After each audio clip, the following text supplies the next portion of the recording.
Bonjour à tous.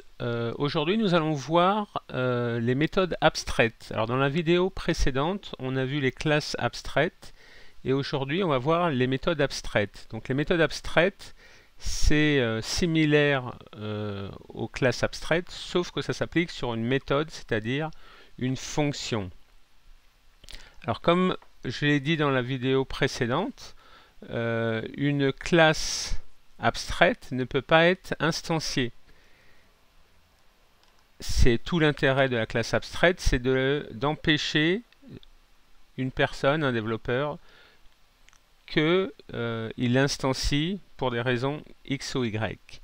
Donc là, j'ai défini une classe abstraite que j'ai appelée télévision, qui contient une méthode publique qui est allumer la télé et une méthode éteindre. Donc tout ce qu'elle fait, c'est qu'elle fait un affichage sur la console DOS en affichant la télé est allumée ou la télé est éteinte. Donc là, bien sûr, il faudrait mettre le code correspondant à l'allumage ou à éteindre la télé. Cette classe télévision, elle contient deux méthodes, augmenter le son et baisser le son. Ces méthodes sont abstraites parce que on va les implémenter dans les classes dérivées, mais pas dans la classe télévision. Elles ne renvoient rien, parce qu'on augmente le son, ben, il n'y a pas de retour, et elles sont visibles depuis l'extérieur de ma classe, donc elles sont publiques. Donc comment on implémente ça? Eh ben, on crée une nouvelle classe. Imaginons que j'ai une classe télévision HD. Elle va dériver de ma classe abstraite télévision et on va implémenter les méthodes abstractes de ma classe mère. Alors un très bon exemple ici, c'est alors petit conseil, si vous voulez enlever ou supprimer des commentaires, vous pouvez faire CTRL-K, CTRL-U ou cliquez ici et CTRL-K, CTRL-C pour mettre des commentaires. C'est plus rapide, c'est un petit conseil à savoir. Donc là, je définis une classe que j'appelle écran plat qui dérive de ma classe abstraite télévision. Et vous voyez que le compilateur, tout de suite, il me dit vous êtes en train de dériver une classe d'une classe abstraite et les deux méthodes augmenter le son et baisser le son ne sont pas implémentées.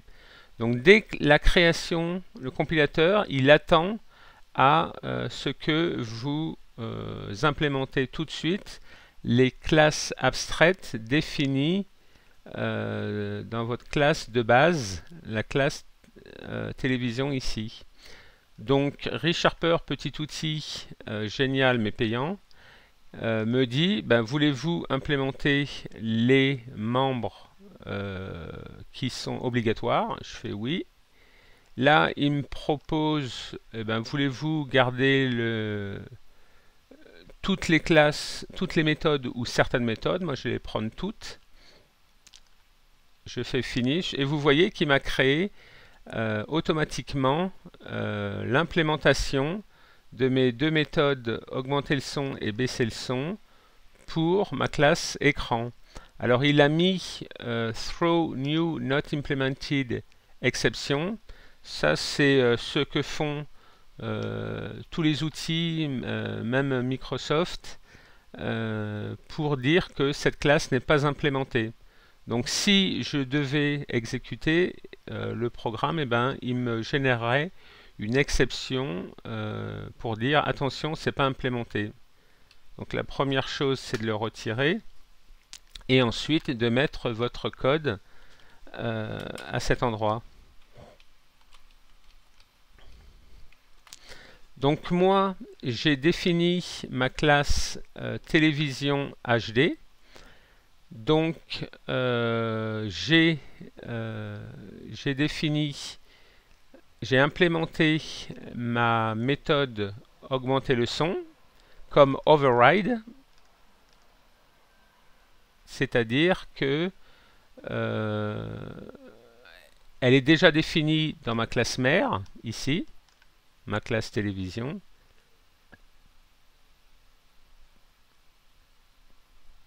Mais moi, je la surcharge en définissant une nouvelle implémentation. Parce que vous voyez ici qu'il n'y a pas d'implémentation au niveau de ma classe mère.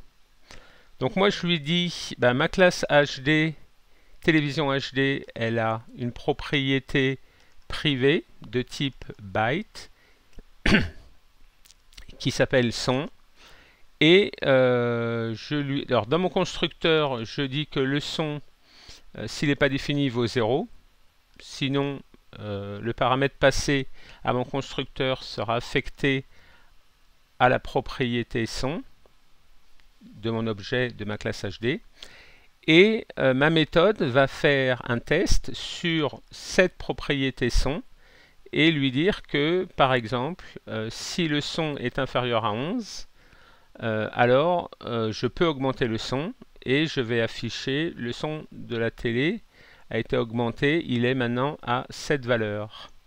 Sinon, ça voudrait dire qu'il est égal à 11 ou plus, et dans ce cas-là, je n'ai pas besoin de l'augmenter parce qu'il est au maximum. Donc là, j'affiche simplement une chaîne de caractères disant que le son est déjà au maximum, il est à telle valeur.